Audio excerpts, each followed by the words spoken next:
Hey, Grandpa. Where'd you grow up, and could you please tell me where you grew up? Well, I grew up in Melbourne. I was actually born in Kew at St George's Hospital, and we moved to East Ivanhoe, Eaglemont, for most of my younger years, and I used to catch the bus to Carey. Right. So, what was one of the biggest influences throughout your childhood? Well, if you take my childhood as my very formative years, up to say school age, you'd have to say it was my mother who looked after me and taught me a lot of things. Right. Oh, okay. Great to hear. When do you think your childhood ended? Well, that's a difficult one to answer, but I would say it probably ended in my mid-teens, early to mid-teens, when I started becoming a bit independent, more involved in sport, and less playing around with my bikes and hobbies and things. Right, okay. So, what influenced you to change, I guess, through... Or over my younger years, what influenced me to change? I suppose you have... well, it's a hard one. The change was gradual. Right. So with age and you matured? Sorry, say again? So with age you, matured, I guess? Well, I suppose you'd call it mature, but your interest changes. And of course, once you get to year 9 and 10 and certainly 11 and 12 at school, the study becomes very serious, and you realise you've got to put your head down and work hard because it's setting yourself up for life. So I think it was a gradual change, but also I got involved in sports, skiing, boating, etc., and those things took me in different directions from playing in the backyard. Right. So,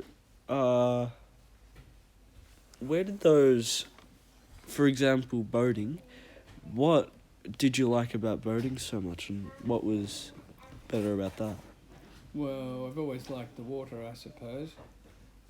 I don't know what it is that drew me to that. But when I was your age, we had a speedboat, which wasn't that common in those days. And I used to really love water skiing, and over the years became quite proficient at it. In fact, skied when I went to university. I skied with the university ski team in a very small way. But I was always trying to, my ultimate aim there was to be able to barefoot ski. And I achieved it for about 50 metres and then went flat in my face. Right. All right. Well, I did used to slalom ski, and of course we used to go over the ski jump. That was quite fun. All right. It doesn't hurt as much as you think when you fall. All the snow catches you. Yeah. Sorry? All the snow would catch you and stuff. Oh, that was water skiing. Oh, right. But Okay. no, snow skiing. Oh, yes, I was a very keen snow skier. And in those days I had to teach myself, and my technique was to go to the top of the mountain and point straight down until I crashed. It's a good technique. Yes, well, gradually over time I ended up not crashing till I got to the bottom, so I thought of... Very good. Okay. What would be the most extraordinary thing that's ever happened to you or you've ever seen?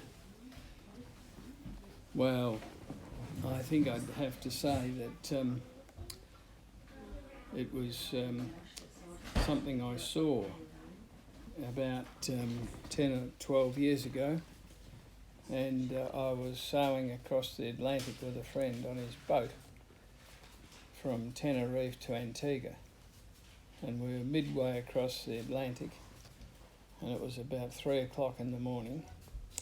We'd both gone through our life stories about 3 times, because the trip took us about 13 days. But all of a sudden there was an enormous explosion in the sky, and this huge fireball billowed round.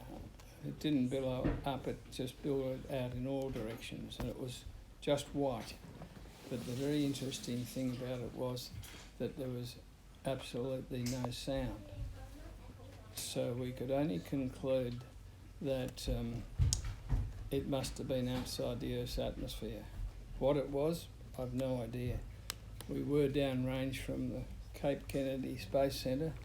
Maybe they were trying an anti-rocket rocket or letting off some weapon or whatever. But I never found out what it was, but it was a very impressive sight in the middle of the night. Yep. All right. Well, I remember you telling me this story before, and you told me that you were about to call up the authority to check what it was. Yes. Well, we joked about that. We said, well, perhaps we should let someone know. It might have been aircraft explosion or anything. And then we thought, no, it might be some military thing. And we joked about if we radioed up and said we'd sighted it, perhaps a nuclear submarine might surface beside us and say, "You rang." So we never did work out what it was, but I think it was some sort of rocket explosion, personally. Maybe testing some missile. Right. Okay. So, when you were young, about 5 to 18, what motivated you to work and get through your schooling years? Well, I didn't work as hard as I could in the first till I got to year 12, but it was because in those days you had to pay to go to university, and but you could get a Commonwealth scholarship, and that would support you with your fees. And my father, well, first of all, I say I had 2 elder brothers, and they were quite bright. They all both ended up being doctors of science. But my father, in order to encourage me, said that if I got a Commonwealth scholarship, he'd buy me an MG. Oh. Well, did I work hard? Unfortunately, I missed the Commonwealth scholarship by about 2 marks, and then he wouldn't even lend me the money. So I had to go and work all my summer vacations and save up for it, and which I did. And of course, I think that was very, very good for me, because I appreciated working hard to achieve a goal. Interestingly enough, after first year uni, I did get a Commonwealth scholarship, but my father said it was too late. Yeah. So that was that. Yeah. So, No, I think once at university, I quite enjoyed the work. I found it relatively easy at university. What you needed to do was attend all your lectures and take very good notes, because I always thought that my examiners would want to hear what they'd told me back again in the exam. So that seemed to work for me. Yes. all right.